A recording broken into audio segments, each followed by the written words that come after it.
100 million years ago, our planet looked nothing like the world we know. The poles were free of ice. Vast, warm oceans shimmered under golden skies. Seas rose 170 meters higher than today, swallowing lowlands and shaping a lush, green earth. An Eden teeming with life.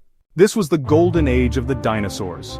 Towering giants, Argentinosaurus, Patagotitan, moved across the land like living mountains. Horned ceratopsians roamed in herds, while armored plant-eaters defended themselves against swift, cunning predators. But under the shadow of giants, new worlds were awakening. Flowering plants opened their first blossoms, attracting the earliest bees, beetles, and flies. At night, small mammals scurried from burrows, and the first true birds spread their wings into moonlit skies.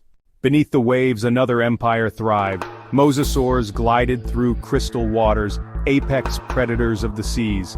Ammonites floated among shimmering schools of early fish, while microscopic diatoms spread silently, changing the oceans forever.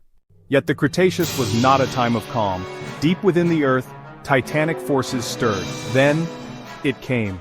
A mountain of rock from space struck with the force of billions of atomic bombs. The non-avian dinosaurs, gone. But life is stubborn. From these survivors, the next chapter of Earth's story began, a story that leads to us.